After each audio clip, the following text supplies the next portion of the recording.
Olá a todos, sejam muito bem-vindos. Estamos começando a semana multicamadas em dose dupla. Eu sou Adriano Santos do canal TDEV Rocks e essa semana eu quero conversar com vocês sobre assuntos extremamente importantes no que diz respeito à escalabilidade de servidores DataSnap e REST DataWare. Por isso o nome é multicamadas em dose dupla. Nessa semana eu quero mostrar os bastidores de como trabalhar aí com servidores escaláveis. A gente vai ver muita coisa importante aqui, são 4 aulas bem completas, com o máximo possível de conteúdo que eu quero trazer para vocês. Então hoje eu vou explicar um pouquinho aqui nessa introdução, nesse início de aula, eu vou explicar um pouquinho como é que funciona, como é que vai funcionar essa semana e já vou dar start a essa primeira aula falando de DataSnap RESTful e também de como criar um servidor desse estilo, como publicá-lo num servidor Linux, por exemplo, né, para a gente melhorar aí a nossa capacidade de requisições online aos nossos servidores. Então a gente vai ver tudo isso dentro da nossa aplicação, dentro da nossa videoaula, dentro desse curso, desse micro curso que eu vou dar para vocês aqui nessas 4 aulas. Então serão 2 aulas focadas em DataSnap RESTful e mais 2 aulas focadas em REST DataWare. Bom, já que a gente está falando, né, de DataSnap e REST DataWare, muita gente me conhece, me segue, né? Você provavelmente é um seguidor meu já das antigas, né? E se não for também, for um seguidor novo, a primeira coisa que eu quero deixar bem claro aqui nessa semana de multicamadas é que é o seguinte: eu não vou fazer comparações entre DataSnap e REST DataWare, né? Muita gente vem me falando, eu estou com uma série aqui no canal toda segunda-feira às 11 horas falando sobre multicamadas, aplicações multicamadas, né? E essas séries, esses vídeos, né? Eu estou falando especificamente sobre REST DataWare, né? E surgem sempre muitas perguntas relacionadas a qual que é melhor, qual que é pior, né? Então quem já está acostumado, quem já me segue há muito tempo, sabe que eu não tenho problemas com tecnologias, né? Eu não critico e nem elogio muito as tecnologias. Estou sempre aberto a conhecer novas tecnologias que são importantes para o nosso cenário, para o nosso mercado. Então não espere nessa semana eu fazer algum tipo de crítica ao REST DataWare ou ao DataSnap, ou elogio a um e a outro. O objetivo principal aqui hoje, né, nessa semana, é a gente poder entender um pouquinho de cada uma das 2 ferramentas e tirar as nossas próprias conclusões. Então eu quero que vocês saiam dessa semana aqui, né, com as suas próprias conclusões relacionadas a um e a outro. Então eu vou mostrar algumas das características de cada um deles, né? O REST DataWare eu vou mostrar um pouquinho menos de características, porque ele é um pouquinho mais fácil de utilizar aí em alguns aspectos, né? E o DataSnap eu vou me aprofundar um pouco mais em alguns aspectos específicos do DataSnap. Beleza? Uma outra coisa importante aqui que eu quero deixar bem claro é que é o seguinte, né? Tem muita gente aí que me segue que usa já o DataSnap, que gosta do DataSnap, tem muita gente já que está migrando para o REST DataWare, né? E esses 2 tipos de seguidores, né? Alguns são até xiitas, né, para um lado e xiitas para outro lado, né?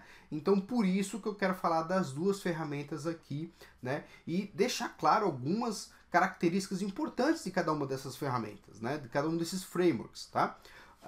É importante também você entender uma outra coisa muito importante, né? Que eu quero desmistificar o conceito, mostrar um pouquinho do conceito do multicamadas, né? A gente está falando aqui especificamente sobre DataSnap e sobre REST DataWare, mas a gente sabe que aí no mercado existem outros servidores que podem ser utilizados na sua aplicação e na sua aplicação Delphi, tá? Então não se engane, você pode utilizar, por exemplo, Node.js, você pode utilizar um servidor PHP, né, como servidor de regra de negócios, enfim, existem N opções aí no mercado, tá?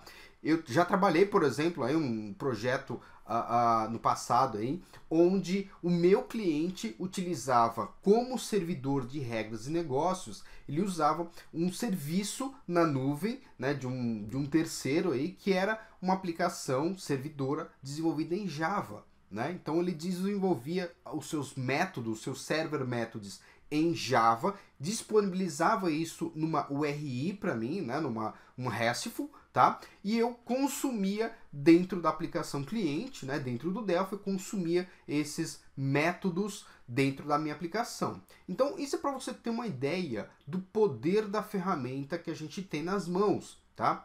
Mas ainda não é esse o aspecto principal que eu quero mostrar para vocês aqui nessa semana, né? Eu quero dizer que quando você escala, quando você está pensando em escalar a sua aplicação, você tem que começar a pensar também em multicamadas, tá? Separação de camadas, separação de responsabilidade, né? Existe uma coisa muito importante aí no mercado, né? Em desenvolvimento de software chamado responsabilidade única, né? O que significa isso? Se você tem um método, né? Um software que imprime nota fiscal, por exemplo, você tem um botão ali, imprimir, né? Imprimir nota fiscal. O imprimir, ele tem que imprimir a nota fiscal e nada mais. Ele não tem que gravar dados, ele não tem que dar baixa no estoque, ele não tem que dar baixa nos pedidos, né? Ele não tem que fazer esse tipo de outras tarefas, né? Que não seja imprimir a nota fiscal, ou seja, mostrar num papel ou mandar direto para a impressora, enfim, não interessa, né? O importante é saber que aquele botão precisa fazer uma única tarefa. Isso acontece também com uma classe, isso acontece com uma unit, isso acontece com um objeto, né? Você precisa demarcar a sua aplicação, né? Separar a sua aplicação em responsabilidades. Então, cada botão, cada tela, cada módulo do seu sistema, você vai criar responsabilidades, tá? Específicas. E quando você tem uma aplicação, por exemplo, uma aplicação cliente-servidor, que é o mais comum no mercado, principalmente desenvolvedores Delphi, né? Geralmente você tem todas as suas regras de negócios encapsuladas não, né? Espalhadas dentro de uma aplicação em diversos lugares diferentes. Eu estou muito acostumado em ver isso no mercado, tá? E também estou muito acostumado a migrar essa tecnologia, né, que é ultrapassada, cliente-servidor, para uma tecnologia, né, para um conceito multicamadas. Então eu quero trazer um pouco desse mundo que eu vivo, né, hoje para você, trazer algumas coisas para você e não só isso, né, mostrar um pouquinho dos bastidores de uma aplicação multicamadas, né?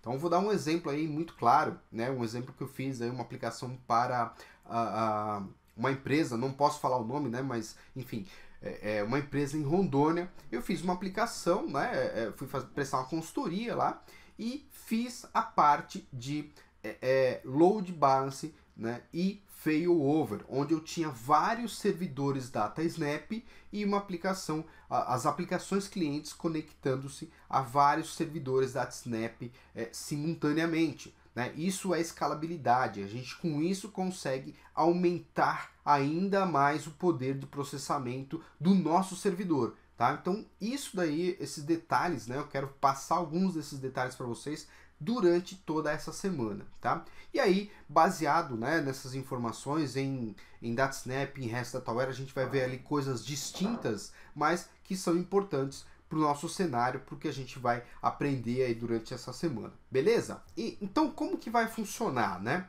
Essa semana eu quero falar um pouquinho aqui na primeira aula do DataSnap, vou falar um pouquinho sobre como criar um servidor RESTful, o que exatamente significa um servidor RESTful, né?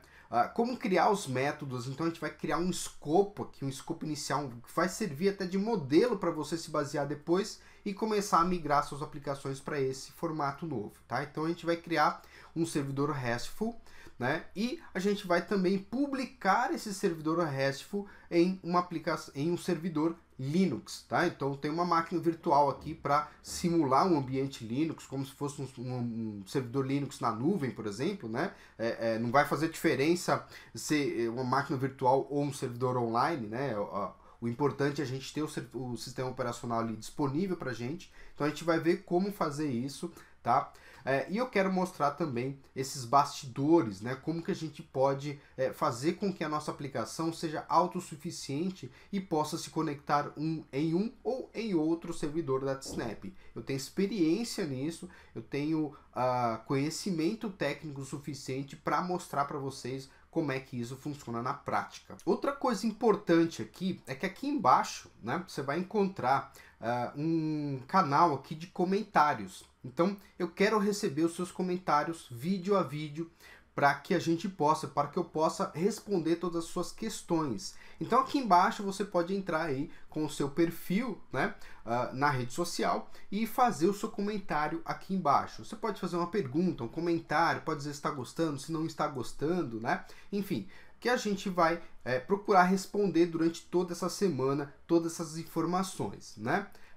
Lembrando mais uma vez, né? Eu não vou mandar e-mails para toda a minha lista. Eu vou mandar e-mails somente para quem está inscrito nessa semana do Multicamadas em Dose Dupla.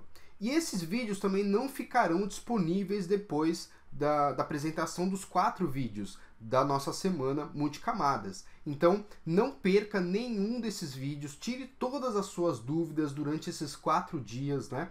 Para que eu possa responder o máximo possível de dúvidas que você venha a ter aí assistindo às nossas aulas, tá? Aquilo que for produzido, né,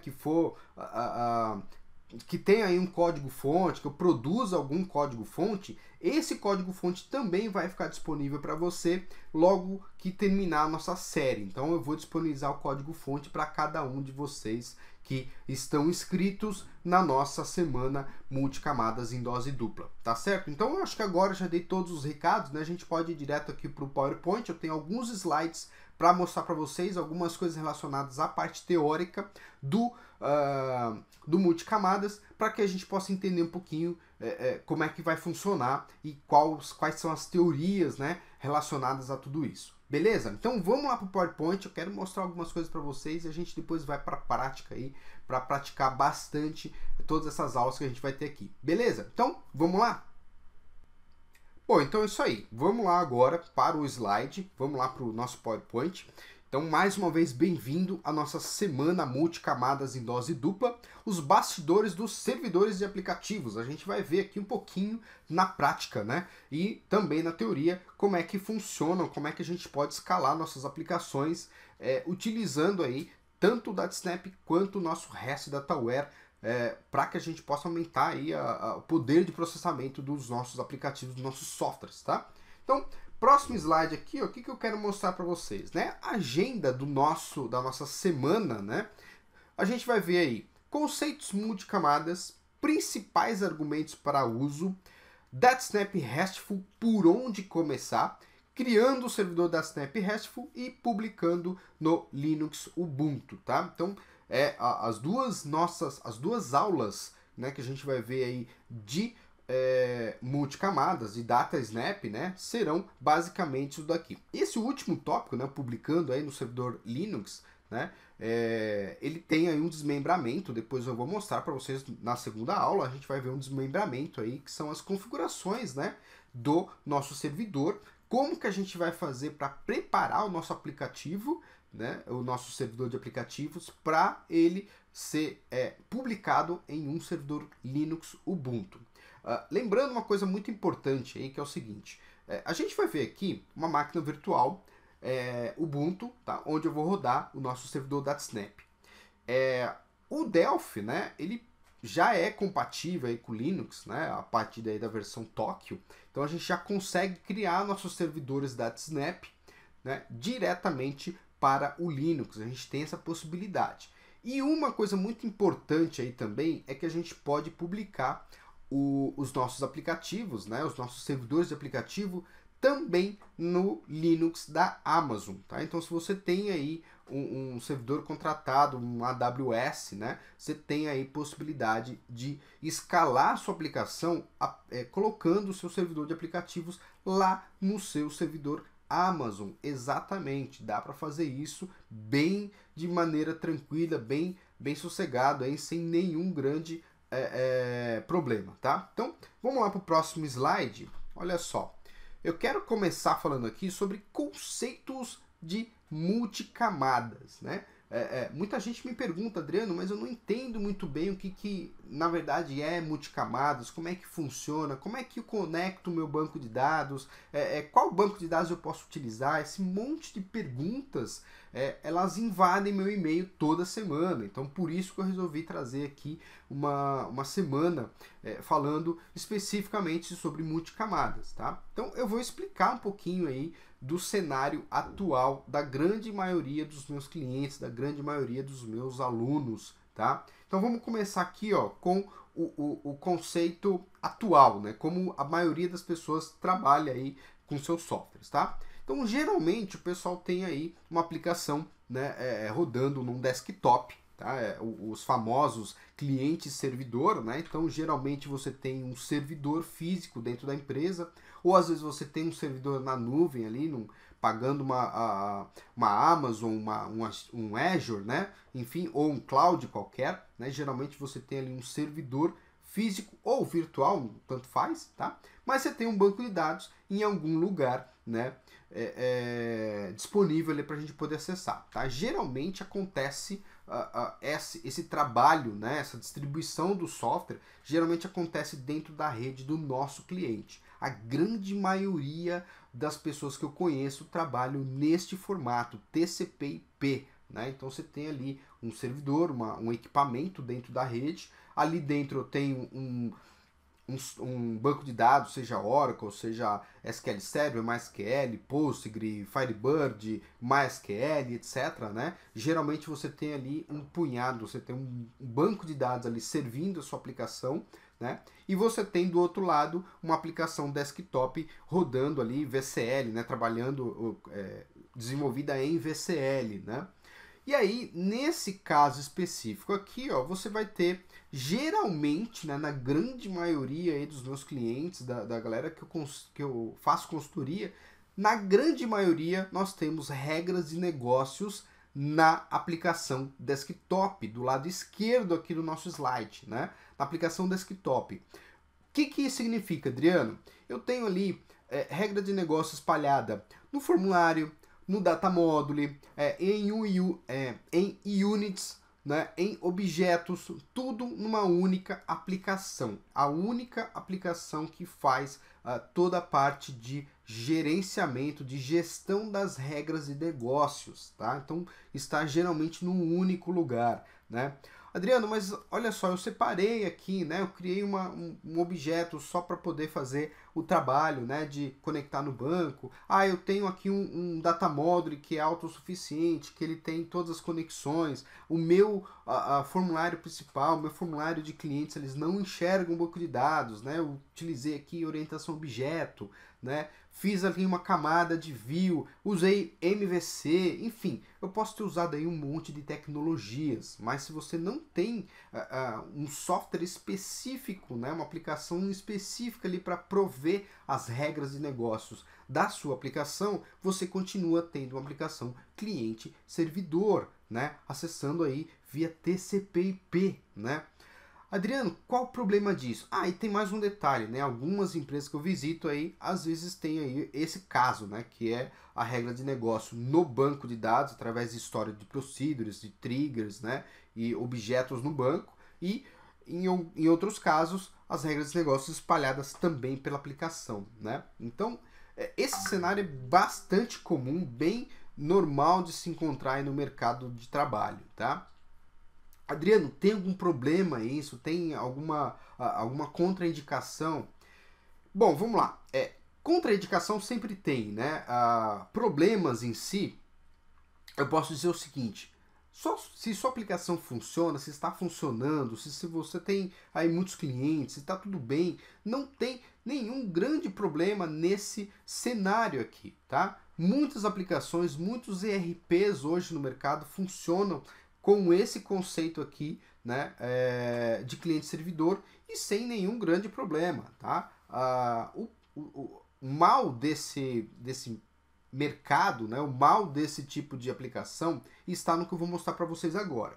Então, olha só, eu começo a ter problemas, né, quando o meu cliente solicita para que eu tenha pedaços do meu software, ou de repente o meu software inteiro, né?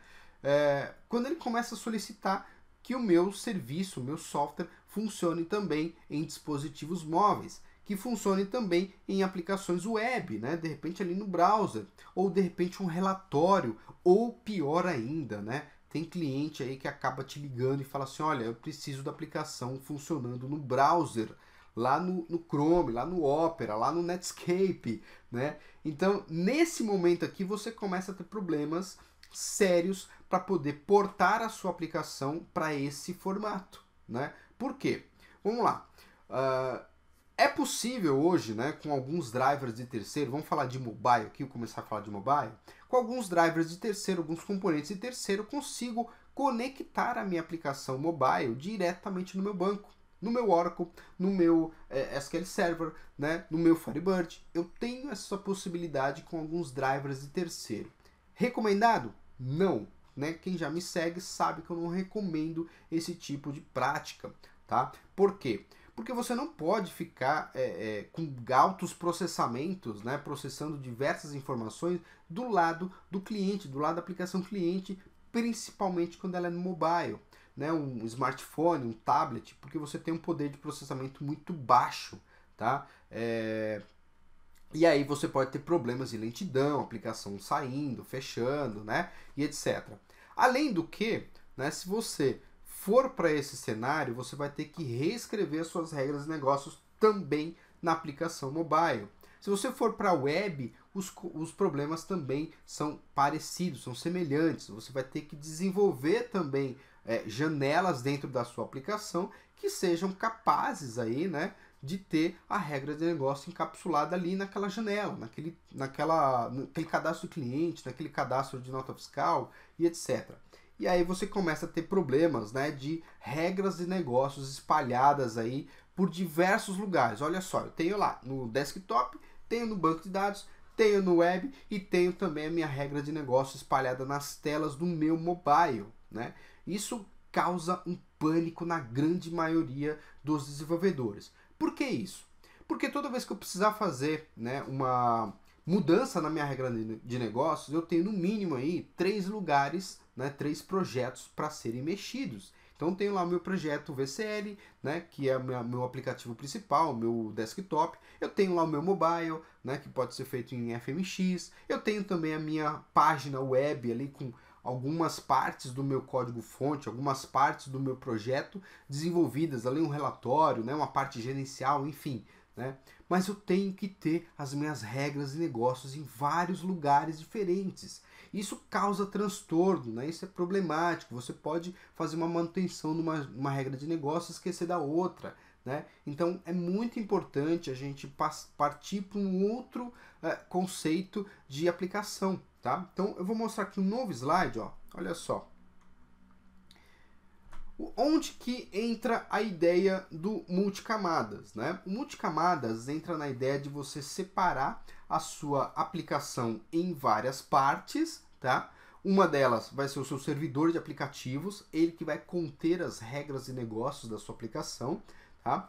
E você vai ter as aplicações cliente fazendo uso dessas regras de negócios. Então aqui é um exemplo claro, né? Além de você não depender mais só do protocolo TCP/IP, você pode depender de um protocolo HTTP ou HTTPS, tá? Ou seja, web. Você pode facilmente colocar o seu aplicativo, o seu servidor de aplicativos na nuvem, na web, tá? Ou num servidor físico dentro da sua empresa, lá com IP externo, ou você pode ter um cloud contratado, uma Amazon, uma local web, etc, né? Então você pode ter aí N servidores contratados, né, com o seu servidor de aplicativo lá dentro, seu software lá dentro, contendo as suas regras de negócios, tá? E aí, nesse caso, eu vou ter todas as minhas aplicações, seja ela mobile, desktop ou web, eu vou ter essas nossas aplicações, né, conectadas diretamente no nosso servidor de aplicativos.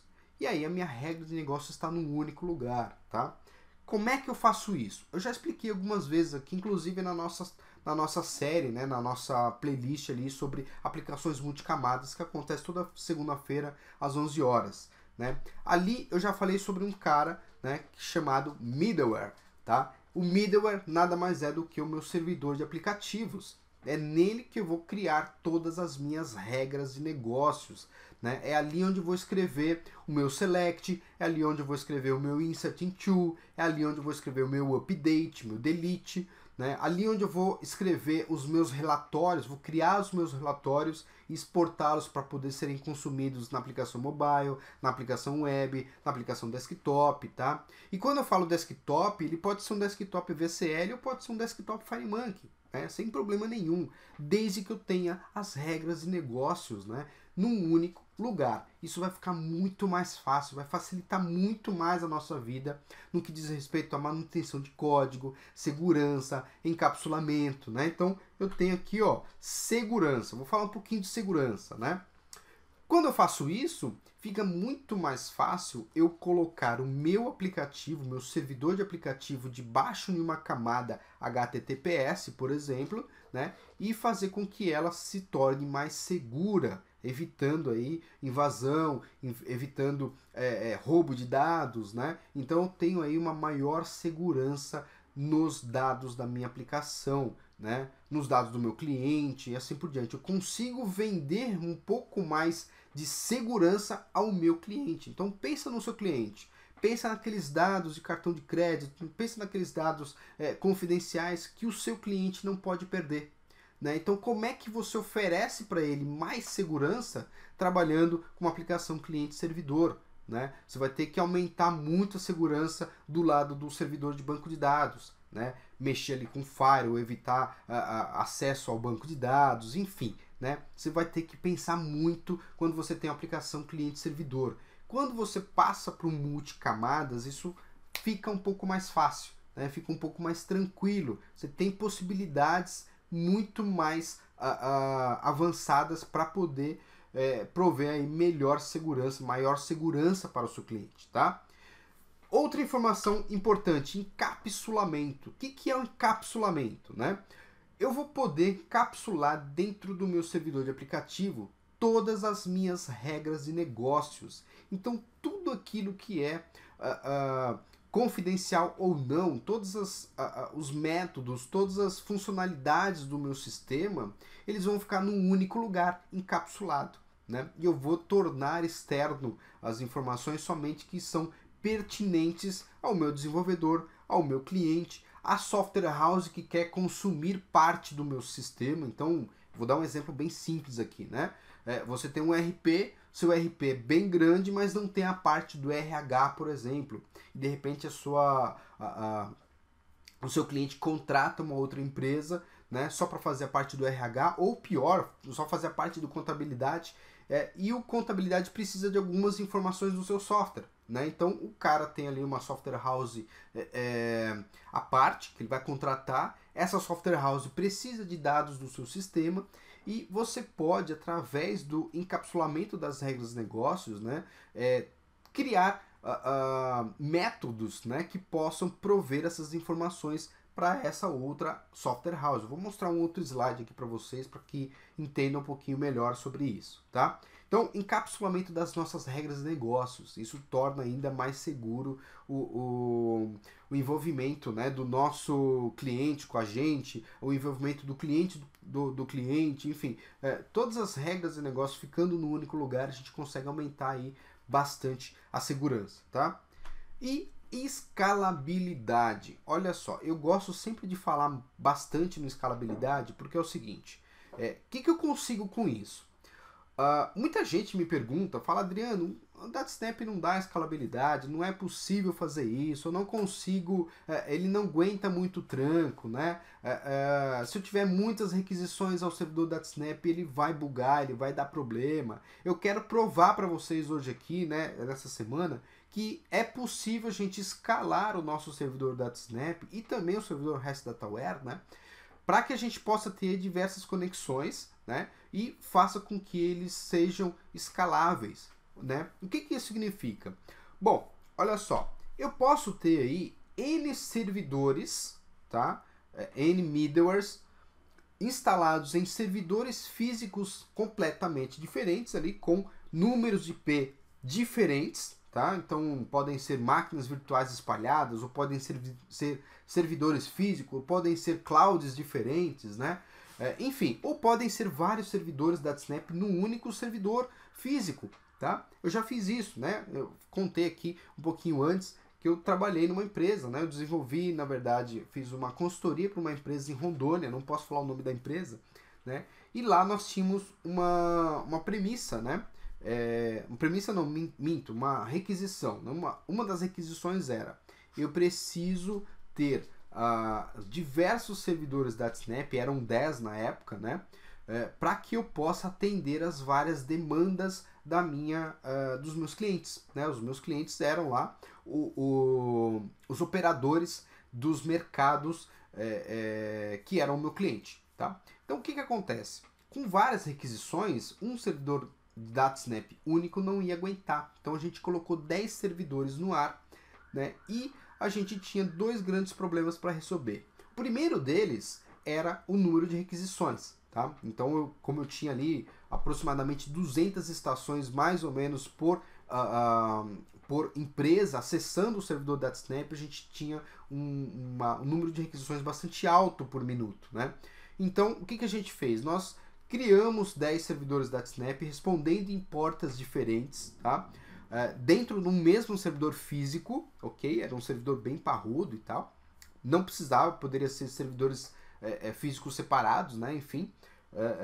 Mas cada estação de trabalho se conectava a um servidor DataSnap. E esse servidor DataSnap, né, esses servidores DataSnap, eles eram autossuficientes. Eu desenvolvi uma estratégia dentro do nosso server para que eles fossem autossuficiente. O que ele fazia? Nossa estação conectou ao IP número 001, né? Esse IP, né, esse servidor DataSnap, verificava se ele tinha capacidade suficiente para atender aquela estação que estava fazendo a requisição, e se não tivesse capacidade, ele sozinho procurava outros servidores em outros ambientes para poder se conectar. Então ele redirecionava aquela conexão para um novo servidor. Então ele ia lá e perguntava para o servidor número 100. Olha, o 100, você está com capacidade? Ah, eu tô. Então conecta aí. Ah, eu não tô. Então passa para 300, passa para 500 e assim por diante. Então a gente tem essa possibilidade, gente, de fazer isso com o DataSnap, né? Lá eu utilizei um outro serviço antes de chegar ao servidor DataSnap, tá? Eu vou mostrar para vocês aqui. Mas enfim, a gente tem essa possibilidade, tá? De fazer isso, de tornar mais escalável a nossa aplicação cliente, né? De modo que ela consiga se conectar em qualquer servidor DataSnap e consiga aí ter um maior poder de processamento, um maior atendimento às requisições, ok? Então, basicamente, essas são algumas dos conceitos, né? Alguns dos argumentos aí que são utilizados, né? Que eu utilizo para mostrar para o meu cliente o quão importante é a gente separar a nossa aplicação em camadas, tá? Bom, então eu disse aqui que nós podemos ter, né, diversos servidores DataSnap, diversos servidores REST Dataware, né, espalhados aí em diversos locais diferentes, físicos ou virtuais, enfim, não interessa, tá? Não importa nesse momento, mas enfim, a gente pode ter essa estrutura, essa infraestrutura desenvolvida, tá? E nem estou falando de banco de dados, o banco de dados pode estar num único lugar, mas eu ainda tenho a possibilidade de ter diversos bancos de dados também espalhados aí, fazendo replicação de dados, enfim, dá para ter um monte de cenário diferente aí para a gente trabalhar no dia a dia. Mas eu vou trazer uma outra ilustração, né? Porque com certeza você vai me perguntar, Adriano, não dá para fazer isso diretamente no DataSnap, né? Não é possível, o DataSnap não aguenta, enfim, né? Como é que a gente faz isso? Como é que a gente utiliza? Como é que a gente distribui diversos servidores DataSnap, né? De maneira que eles possam conversar entre si. Bom, vamos lá. Eu vou trazer uma outra infraestrutura para vocês aqui, ó, um outro slide, ó. Deixa eu só passar ele para frente aqui, ó. Então, a infraestrutura que eu quero prover para vocês, que eu quero mostrar para vocês é basicamente essa daqui. Uma camada inferior, onde eu vou ter as minhas aplicações web, desktop, mobile, se conectando numa nuvem, né? Se conectando ali numa camada, tá? E essa camada se conectando aos diversos servidores da Snap, tá?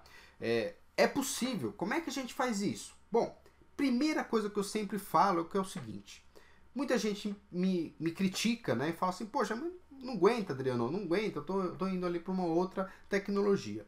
Bom, um exemplo que a gente tem dado aí, que eu dei bastante junto com o meu colega Túlio Bittencourt lá no Intensive Developer, né? Inclusive é um exemplo que o próprio Túlio sempre fala, né? Se a gente pegar ali o Facebook, tá? O botãozinho curtir ali do Facebook, estima-se que são mais ou menos 6 milhões de cliques, 6 milhões de curtidas por minuto ali naquele íconezinho, tá? Então vamos lá. Será que o Google utiliza, aliás, será que o Facebook utiliza uma única tecnologia para desenvolver, para aceitar 6 milhões de curtidas por minuto? Com certeza não, né? Então é aí onde eu quero puxar a orelha de cada um de vocês que está assistindo aí, né? O Delphi, como a gente sempre fala, né? Não só eu, mas outras pessoas aí também, o Delphi não vai resolver todos os nossos problemas, tá? Então é onde a gente precisa recorrer a recursos externos, né? E foi isso que eu fiz em outras empresas, em outras consultorias que eu prestei, tá? O que significa isso? Eu fui atrás de outras coisas que podem me ajudar a potencializar ainda mais o serviço, né, do DataSnap ou do REST Dataware, né? Então, como é que a gente faz? Eu posso ter aí, por exemplo, um servidor Apache ou um servidor NGIX no meio da minha camada, né, fazendo a parte do failover e do load balance, que nada mais são do que o controle de falhas ali, né? E também o balanceamento de carga, tá? Então, isso aí ele pode ser utilizado, né, uma camada intermediária, onde eu vou me conectar nessa camada, e essa camada que vai verificar para mim qual é o servidor que está mais disponível, né, que tem condição de me prover as informações, tá? Uma outra informação importante, né, que eu tive na outra empresa que eu prestei a consultoria, que eu precisei também implementar lá, foi o seguinte, né? Uma outra pergunta que muita gente me faz, Adriano, legal, muito bom. Fiz lá o meu servidor de aplicativos, né? Meu DataSnap, coloquei lá no ar, né? Eu tô lá com IP 200.1.36.001, né? Porta 8080, tá funcionando perfeitinho, mas eu preciso fazer atualização do meu servidor de aplicativos da versão 1.0 para a versão 2.0. E aí, né? Como é que eu faço? Paro todos os meus clientes, paro todos os meus colaboradores, né? Paro todo mundo para poder derrubar o servidor e entrar com um novo servidor? Aí é que tá. Quando a gente está com multicamadas, a gente tem a possibilidade, né, pegando esse cenário, essa ideia aqui de ter vários servidores DataSnap, a gente tem a possibilidade, por exemplo, né, de ter cada um desses servidores rodando no IP, numa porta, e a gente poder derrubar um único servidor por vez, né, para poder atualizá-lo. Então, vamos pegar o exemplo do 001. 001 precisa de atualização para a versão 2.0. Aliás, todos os nossos servidores aqui, o 100, o 300, o 400, o 500, precisam de atualização. O que eu vou fazer? Eu vou derrubar o primeiro servidor, né? Então, eu derrubo o primeiro servidor, troco a versão dele, e nesse meio tempo todas as minhas aplicações cliente, elas vão tentar se conectar no 001 e não vão conseguir. Por quê? Porque ele está fora do ar, né? Então, a nossa plataforma, a nossa camada do meio, a gente pode fazer com que ela seja inteligente o suficiente para identificar, olha, não conectou no 001 porque está fora do ar, vamos lá para o número 100. O número 100 continua ali com a versão 1.0, mas está funcionando, né? Derrubei o número 1 e coloquei no ar novamente com a versão 2.0, todos os nossos clientes podem passar a utilizar a versão 2.0 ali sem problema nenhum. E aí eu vou derrubando, né, servidor a servidor e fazendo as minhas atualizações, tá? Então, a gente só consegue fazer isso, esse tipo de tratamento, quando a gente tem a nossa aplicação separada em mais de uma camada, né? Um cliente servidor, por exemplo, eu não vou conseguir fazer isso. Eu vou ter que parar a aplicação cliente, que ela é cliente e servidor ao mesmo tempo, né? Vou ter que parar para poder atualizar a versão lá no meu cliente, no meu colaborador, no meu usuário e assim por diante. Então, quando a gente tem ali essa estrutura, essa infraestrutura, as coisas começam a ficar muito mais fáceis, né? E começam a ficar menos custosas. Então vamos falar aqui de custo, né? Custo de programação, custo de desenvolvimento, custo para manter um serviço no ar, enfim, né? A gente consegue economizar muito mais dinheiro com esse funcionamento, com esse conceito, tá? Mais uma coisa, vamos pegar lá o nosso exemplo que eu dei no slide anterior, né? Então eu tenho lá uma software house que teoricamente é concorrente, mas não é, porque trabalha com outro tipo de software. Ela precisa se conectar na nossa base de dados para extrair alguma informação para o meu cliente, né? Então sou eu e uma outra software house trabalhando com o mesmo cliente. Como é que a gente faz isso quando a gente tem uma aplicação cliente-servidor? Como é que a gente protege os nossos dados, né? Como é que a gente protege os dados do nosso cliente para evitar uma fraude, para evitar uma cópia de informação, né? Uma informação sigilosa? Como é que a gente faz isso? Bom, vamos lá. Quando a gente tem uma aplicação multicamadas, mais uma vez falando aqui do multicamadas, a gente tem a possibilidade de criar a nossa própria API, né? Então é muito mais fácil a gente criar a nossa própria API, a gente ter ali métodos, URLs, né? Web Services, para que a gente possa prover a informação para essa pessoa que vai consultar. Então essa pessoa que vai consultar esse software à parte, esse fornecedor à parte, esse cliente à parte, seja lá quem for, né? Ele vai se conectar à nossa API e nossa API vai se conectar ao nosso serviço, né? Então eu vou partir do princípio que eu vou fornecer um serviço para quem quer consumir, né? Então, no nosso curso, por exemplo, de mobile, né, a gente cria ali um serviço que é um serviço como se fosse o iFood, né? Então a gente tem um serviço, os restaurantes, os supostos restaurantes se conectam ao nosso serviço, né? Passam a utilizar ali o serviço e as aplicações cliente podem se conectar a esse servidor da Snap RESTful e consumir todas as APIs que estão ali desenvolvidas. Então fica muito mais fácil da gente separar, a gente manter aí um grau elevado de separação das informações que podem ser publicadas e as informações que não podem ser publicadas. Então, aqueles métodos, né, aquelas porções de banco de dados, aquelas tabelas, aquelas informações que são pertinentes somente ao cliente, que não podem vazar de dentro da empresa, a gente consegue, de uma maneira muito mais fácil, né, torná-las invisíveis ao mundo externo, utilizando aí multicamadas, né? Então fica aqui a lição para você que está assistindo essa nossa semana aí de multicamadas em dose dupla. Beleza? Então esses são os principais conceitos, os principais argumentos que eu utilizo hoje para convencer o meu cliente, convencer o meu usuário final de que essa é uma infraestrutura válida e importante nos dias de hoje. Beleza? Agora eu quero fazer o seguinte, eu quero mostrar um pouquinho para vocês como a gente monta, né, uma estrutura aqui. A gente não vai conseguir, né, em 4 aulas montar um servidor completinho, mas a gente vai conseguir mostrar aqui algumas das principais formas da gente ler informações de um banco de dados e criar uma URI, né, para poder prover essas informações, né? Tem mais um pouquinho de teoria aqui, mas é coisa rápida para a gente poder ir lá para o Delphi e mostrar um pouquinho lá como que a gente faz o nosso servidor. Bom, deixa eu passar para o próximo slide aqui então. Eu quero começar falando aqui sobre algo muito importante, né, quando a gente vai para trabalhar com servidores multicamadas, tá?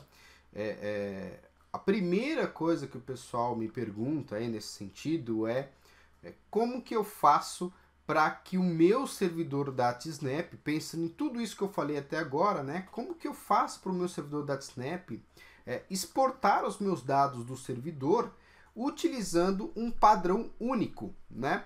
E a primeira coisa que vem à cabeça da galera é REST. Eu vou usar o padrão REST, né? Enfim. E, na verdade, né, existem alguns mitos, algumas informações que precisam ser levadas em consideração antes da gente começar a botar a mão na massa e começar a desenvolver as nossas aplicações. A primeira dessas informações é: o REST não é um padrão, tá? O REST, ele é um estado representacional de transferência. Então tá aí a sigla em inglês e a sigla também em português, né? Vou até modificar aqui, ó.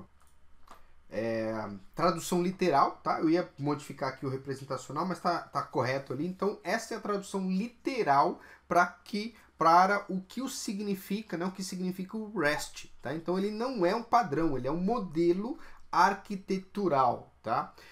Que utiliza padrões, tá? O HTTP, o JSON, o XML, né? Então eu posso ter um servidor REST provendo arquivos XML, provendo padrão XML sem problema nenhum. Ele continua sendo REST, mas utilizando o padrão XML. Então o REST não é um padrão, gente, tá? Ele é um estilo de programação, uma forma de programação, beleza?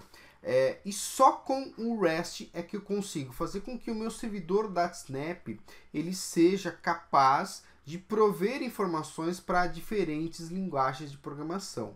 Tá? Existem duas formas distintas de se trabalhar com os servidores DataSnap nos dias de hoje, né? Utilizando aí o Tokio, que é utilizando um formato que eu já mostrei bastante aqui nas nossas videoaulas no nosso YouTube, que é utilizando o Reflection.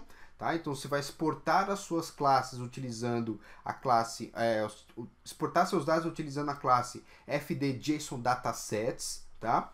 E neste formato do JSON Datasets, você só pode consumir as informações aquela classe utilizando outro Delphi, uma aplicação desenvolvida em Delphi ou uma aplicação desenvolvida em C++ Builder, que é também da Embarcadero. Então a gente tem essa possibilidade, tá? Mas se a gente quer escalar a nossa aplicação, se a gente quer manter a nossa aplicação visível ao mundo externo, externo à minha empresa, externo ao meu cliente, né? Se eu quero prover uma API, se eu quero criar um serviço que vai ser disponibilizado para outros tipos de usuários, então eu preciso utilizar um formato único que possa ser consumido por diversas linguagens, diversas IDEs e assim por diante. Então, por exemplo, né, o que eu defendo bastante, que eu gosto bastante de trabalhar, é com o padrão JSON. Tá? Então, o que acontece? Toda aplicação que eu crio e disponibilizo meus serviços de maneira utilizando o padrão JSON, eu tenho possibilidade de consumir através de um PHP, através de um C#, através de um Java, através de qualquer outra linguagem de programação. Então, eu devolvo, né, para o requisitante. Então, toda vez que a minha aplicação cliente se conecta e solicita uma informação ao meu serviço, né, ao meu servidor DataSnap, toda vez que requisita alguma informação, eu devolvo essa informação para ele em formato JSON. Tá? Então, um exemplo. Eu quero listar todos os clientes da minha base. Então, eu vou criar um método no servidor que vai fazer o select no servidor, no meu banco de dados, vai dar um loop ali nos dados, né? Vai empacotar aqueles dados e vai prover essas informações em formato JSON. E aí dessa forma eu posso consumir em qualquer lugar. Perfeito? Então fica aí a dica para vocês. REST não é um padrão, é um estilo de programação que utiliza padrões, tá? Bom, o que mais que a gente pode ver aqui? No próximo slide, eu coloquei aqui o seguinte, né? O REST funciona sobre o padrão HTTP. Isso significa que eu posso utilizar os verbos do HTTP. O POST, o GET, o PUT e o DELETE, tá? Então, existem outros verbos, né? Mas esses aqui são os principais, que é o famoso CRUD, tá? Então, eu posso fazer aí a inserção, a atualização, né? O update e também o delete, mais a leitura dos dados utilizando aí os verbos do HTTP. Então, quando a minha aplicação precisar fazer uma listagem, eu vou utilizar o método GET. Quando eu precisar fazer uma inserção no banco, eu vou utilizar o método POST. Quando eu precisar fazer uma alteração, o método PUT. Quando eu precisar excluir um registro, eu vou utilizar o método delete. Tá? Dessa forma, eu posso criar a minha API, posso criar o meu serviço, posso criar os meus próprios server methods, criar uma documentação e passar ali para a software house que vai fazer o consumo de algumas informações, posso passar para o meu programador, posso passar para o restante da empresa que trabalha com outro tipo de software, enfim, né? Isso eu quero que vocês entendam bem como é que funciona, para que a gente possa desenvolver as nossas aplicações, tá? Baseado nisso, para a gente encerrar a nossa aula de hoje, eu quero mostrar um pouquinho disso da prática, tá? A gente não vai criar aqui na mão, vou mostrar já pronto os métodos de um servidor que eu já tenho aqui, para que vocês entendam um pouquinho essa relação aí dos verbos HTTP com o meu Delphi, como é que eles funcionam, beleza? Bom, perfeito. Eu estou aqui numa aplicação, né? Uma aplicação Delphi, e nessa aplicação já é um aplicativo, um servidor de um cliente meu que eu estou trabalhando. Eu, evidentemente, tirei aqui as informações que são sigilosas, confidenciais, né? Mas eu quero mostrar para vocês um pouquinho da logística de como que a gente desenvolve um servidor da Snap que seja baseado em RESTful, tá? Então aqui eu tenho o formulário principal do meu servidor da Snap, então ele é bem diferente do que vocês estão acostumados aí ver, né? File, new, order, cria lá o servidor, ele abre aquela caixinha ali. Então eu personalizei o meu servidor para que eu possa ter ali informações pertinentes a esse projeto. Então eu tenho todas as configurações aqui de acesso ao servidor, qual que é a porta que o servidor vai funcionar, informações de banco de dados, né? Tenho os usuários conectados, né? Tenho também aqui um logzinho, um pequeno log para mostrar informações sobre o que está acontecendo com esse servidor da Snap, né? E ele é um formato aqui standalone, que é o que vocês estão acostumados, né? A gente vai ver aí também depois, né, numa segunda aula, a gente vai ver como transformar esse servidor num servidor, um módulo Apache para rodar debaixo ali do servidor Linux, beleza? Aqui à nossa direita, vocês vão ter aqui uma unit de métodos, tá? O main methods, que eu chamei aqui, é o meu serviço de métodos. Então, para quem já me segue, para quem já me conhece, tá seguindo as minhas aulas, sabe que eu posso ter mais de um server method para cada funcionalidade ou para cada módulo do sistema, né? Eu posso separar isso em camadas, né, para que eu possa prover informações. Então, os meus métodos, né, os meus server methods, eles funcionam para mim como data modules, eles são data modules remotos. Então, no data module remoto eu vou colocar as minhas configurações, os meus métodos que vão ser fornecidos para o requisitante, né? A aplicação que vai requisitar e vai solicitar essas informações. Eu posso ter um server method, por exemplo, só para a parte de cadastro. Posso ter um server method só para a parte de contas a pagar, só receber e assim por diante, tá?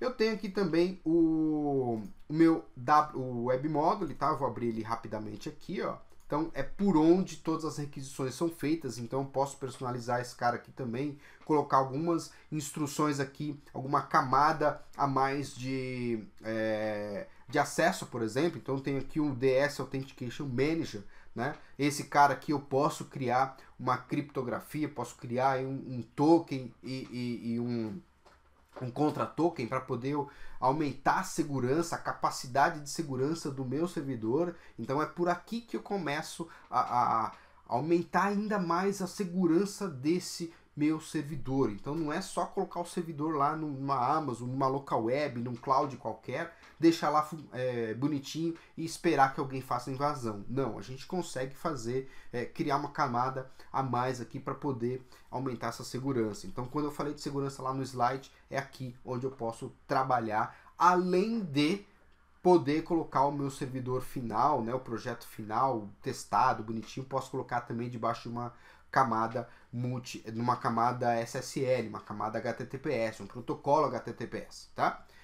Muito bem, vou abrir aqui o meu server method, tá? Vou abrir aqui rapidinho. Tá aqui, eu vou dar um F12, tá? Então essa daqui é a minha camada, ela tá bem organizadinha porque eu tenho poucas conexões com o banco, tenho poucas queries e tal. E eu tenho basicamente essa infraestrutura. Evidentemente que no seu caso, numa aplicação maior, né, um ERP, algo maior, você vai ter um data module mais completo, com um monte de outros componentes de acesso a dados. Mas basicamente o que eu tenho é um FD Connection, que eu vou conectar a minha aplicação servidora, né, ao meu banco de dados, tá? Eu tenho uma query auxiliar, que eu chamei de QRY exportar. ela que faz o trabalho de capturar as informações. Eu uso essa query para fazer os meus selects e devolver as informações para quem está requisitando, tá? Eu tenho ainda aqui o driver, nesse caso que está em Firebird, né? Então eu tenho aqui o Firebird, tenho um storage bin, tá? Esses caras eu nem estou usando aqui nesse caso, porque a gente está fazendo uma migração de FD JSON datasets para RESTful, tá? Então eu não estou utilizando esse cara. E mais alguns componentes auxiliares aí de query, tá? Se eu for aqui no código fonte, deixa eu abrir um pouquinho aqui a nossa janela para a gente poder visualizar, né? Eu tenho aqui basicamente os meus métodos, tá? Então aqui na parte public, né, eu tenho os métodos que são publicados, são mostrados, são serviços que vão ficar visíveis ao mundo externo, a quem precisa requisitar e consumir esses serviços, né? Então o que eu tenho aqui, por exemplo? O meu método register usuário, né, register user, que toda vez que um usuário se conecta ao sistema e tenta se cadastrar, ele se cadastra através desse método. Então é aqui onde eu faço todo esse trabalho, tá? Eu tenho o meu método out, tá? Que é de autenticação, e tenho aqui, ó, duas seções, né, que são o pré-venda e o produtos. Eu estou criando aqui uma aplicação de força de vendas, né? Então, só para vocês terem uma ideia, esses daqui são os 4 verbos, né, que eu crio no meu servidor DataSnap para poder fazer aí o mapeamento com os métodos, né, os verbos get, put, post e delete. Só existe uma única particularidade aqui no caso do DataSnap. Então, só para vocês prestarem um pouco atenção, deixa eu dar um zoom aqui, ó. Olha só, o que a gente tem aqui?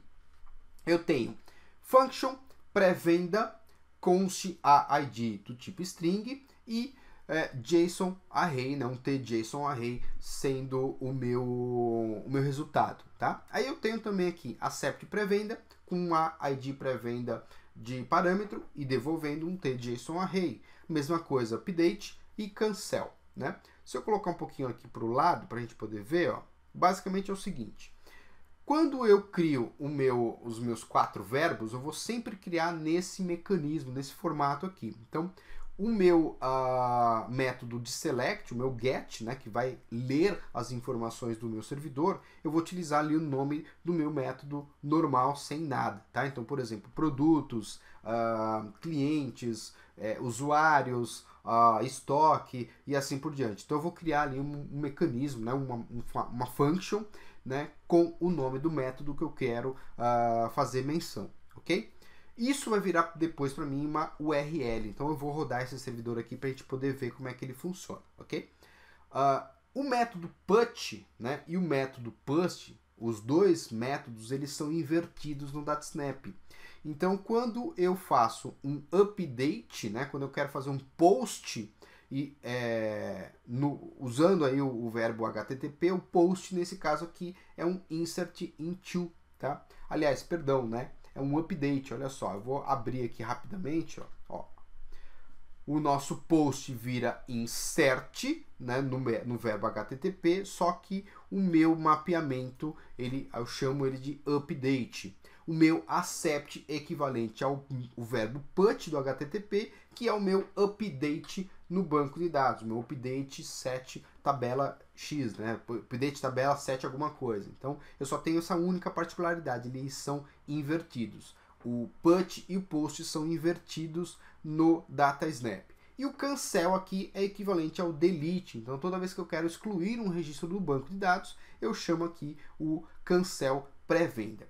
Adriano, como é que eu faço para que na hora que eu fizer essa requisição lá na minha aplicação cliente, o meu servidor saiba que eu estou chamando um accept, que eu estou chamando um update, que eu estou chamando um cancel, né? Muita gente aí se confunde bastante com essa parte, tá? Isso daqui a gente não precisa fazer necessariamente, tá? O próprio DataSnap, ele mapeia para mim. Então, toda vez que eu preciso, né, fazer essas chamadas, o próprio DataSnap mapeia para mim. Ele sabe quando que eu estou chamando o método para leitura, para gravação, para insert, para update. Desde que na minha requisição eu diga, né, qual que é o mecanismo que vai ser utilizado. Então, lá no nosso REST Debugger, eu vou mostrar para vocês rapidamente, a gente tem lá as opções GET, PUT, POST e DELETE. Eu vou mostrar também na aplicação cliente como é que isso funciona. Então lá a gente vai utilizar o REST Client, REST Request e REST Response para poder fazer essa chamada, né, e chamar os métodos equivalentes aí para cada verbo do HTTP. Então, olha só, eu vou fazer aqui, colocar esse meu servidor em rodando aqui, né, para poder mostrar para vocês aqui no REST Debugger como é que funciona, tá? Então, beleza. O meu servidor funcionando aqui, eu posso dar um testar, meu banco de dados está conectado, tá? É o Firebird. Eu vou iniciar aqui, ele está iniciando na porta 8095, beleza? Se eu for aqui no meu browser, ele vai abrir para mim aqui o browser, tá? Deixa eu abrir aqui a janela do lado, abriu no meu monitor do lado aqui, né? Deixa só ele abrir para mim, para que eu possa arrastar para a janela onde vocês vão visualizar, tá? Então aqui, ó. Então tá aqui. Esse daqui é o meu ambiente de testes aí, né, do DataSnap. Então se eu entrar aqui em Server Functions, vou clicar aqui em Login, eu tenho os meus métodos mapeados aqui, ó, tá vendo? Produtos, eu tenho aqui Accept, Update e Cancel. Então aqui, por aqui mesmo eu já posso fazer todos os meus testes, etc, tá? Aqui, por exemplo, eu teria que indicar quais são as informações que eu vou precisar para executar lá no servidor, tá? Mas eu não vou fazer por aqui. Então aqui é só para a gente poder ter uma noção dos serviços, né, que estão sendo exportados, estão sendo disponibilizados para quem vai consumir essa nossa API, essa minha API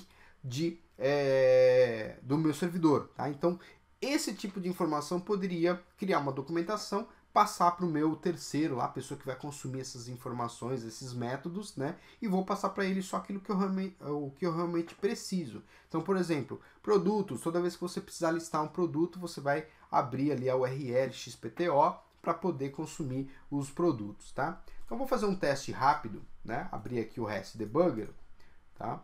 Então, vou pegar ele aqui. Você pode utilizar, se você utilizar o Postman, também é bem interessante, dá para você testar isso daqui na sua aplicação, tá? Então, basicamente, ó, eu vou utilizar aqui http://localhost, né?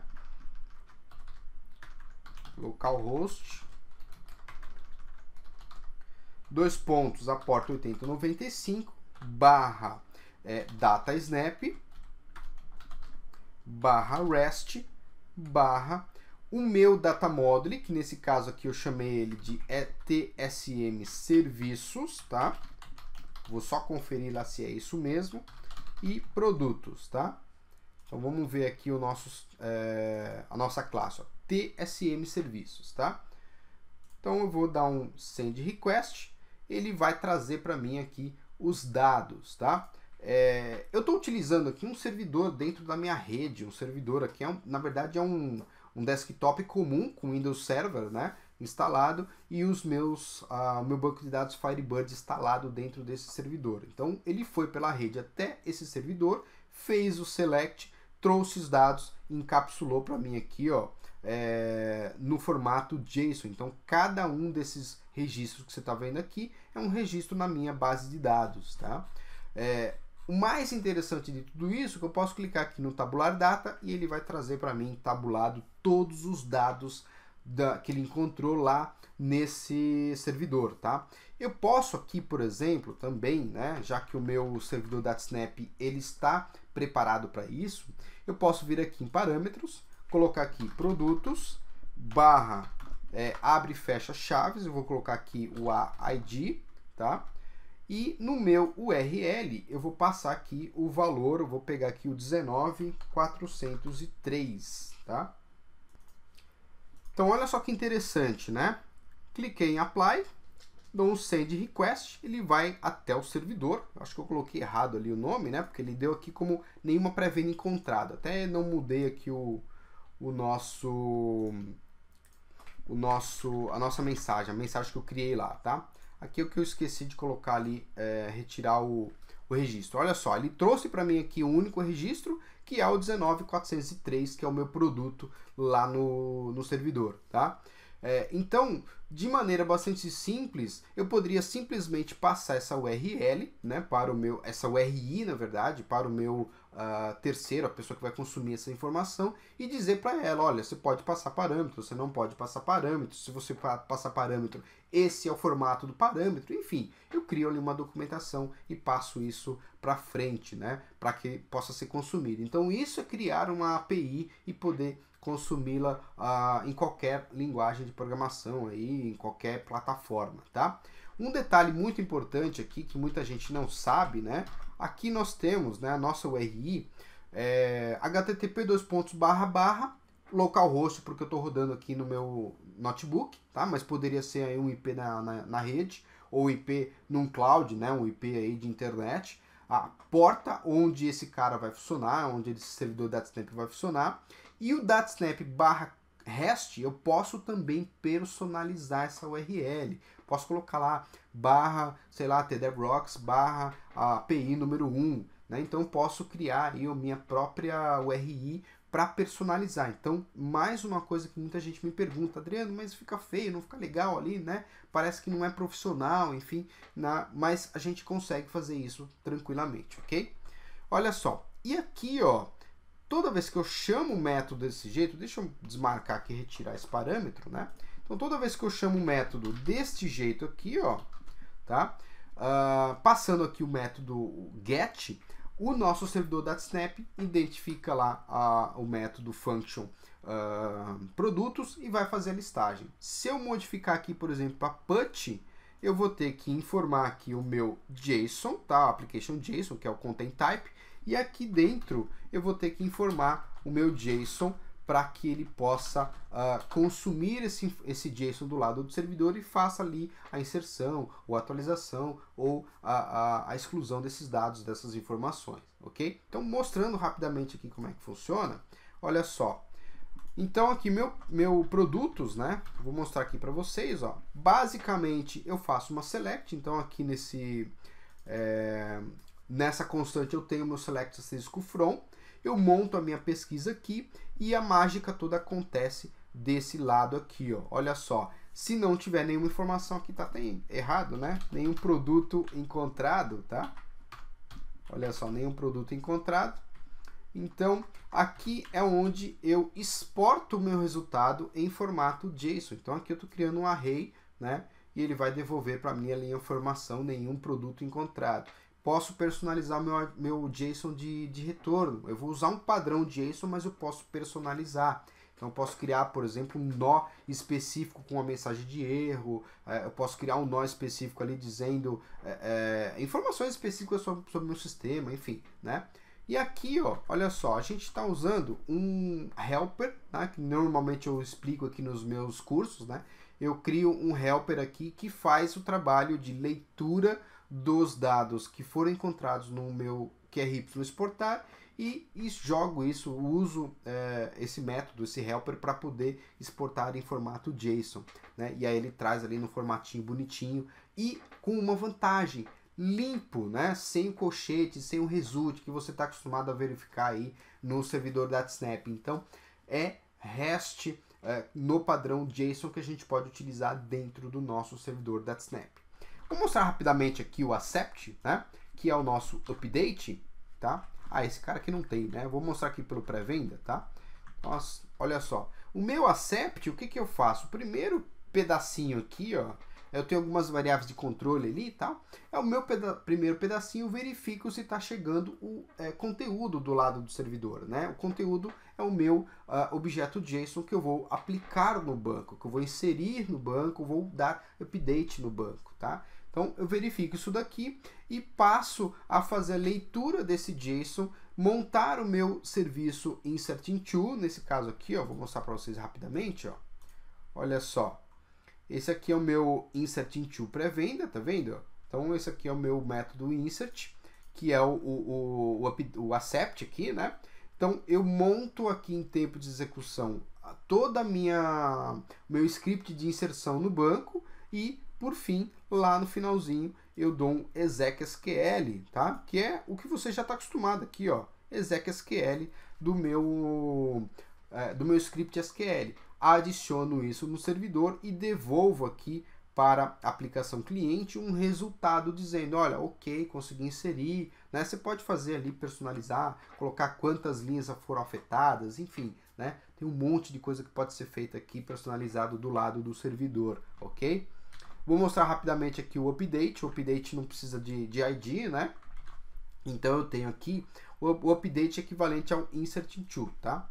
Então até mostrei errado ali, na verdade, esse cara aqui é o accept, né, que é o meu update, e o insert tá aqui, ó, insert pré-venda, né?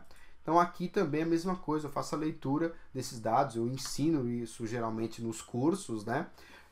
E a gente faz essa montagem aí do insert into em tempo de execução e faz também o exec SQL, ó, olha só, faço o exec SQL no banco e adiciono esses dados lá no banco, tá? Então, assim, não tem grandes segredos para você poder criar a sua aplicação DataSnap, né?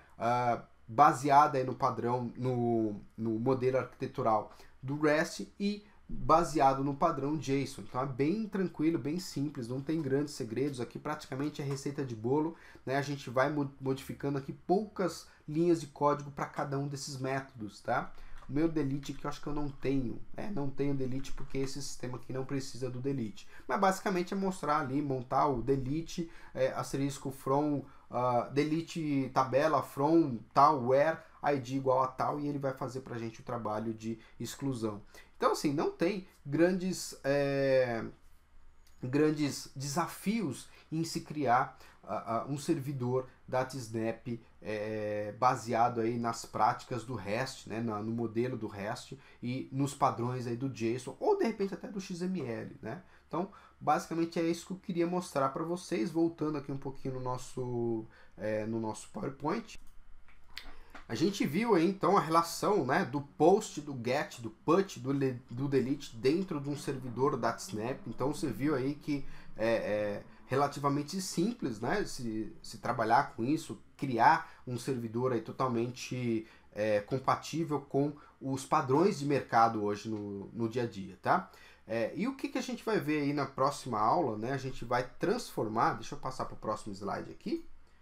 Nós vamos transformar esse servidor aqui que eu estou mostrando para vocês, vamos transformá-lo em um servidor, um módulo para a gente poder instalar num servidor Linux. Você vai ver que é bem legal de fazer isso, tem ali um certo grau de complexidade, mas não é nada que seja do outro mundo, né? A gente consegue fazer isso numa aula e visualizar e ver como a gente pode escalar aí de maneira bastante prática as nossas aplicações. Então eu quero desmistificar todas as informações que você tem aí, tirar da sua cabeça todas as dúvidas relacionadas a servidores escaláveis com o DataSnap e também com o REST Dataware, para que você possa tirar suas conclusões ao final dessas aulas e tocar o barco, né, colocar o barco na rua, fazer a migração do seu sistema, fazer a escalabilidade aí do seu software e passar a vender ainda mais aí para os seus clientes, para os seus fornecedores também, tá?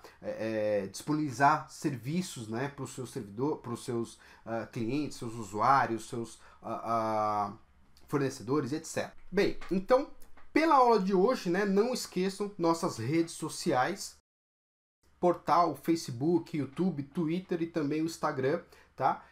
Lição de casa para vocês, entra aqui nas observações, né, aqui no chat aqui embaixo dessa videoaula e comente, né? Diga o que você achou da aula, se você gostou, se não gostou, se você tem dúvida, mande todas as suas dúvidas para que eu possa responder aí durante essa semana da multicamadas em dose dupla. Espero você no próximo vídeo.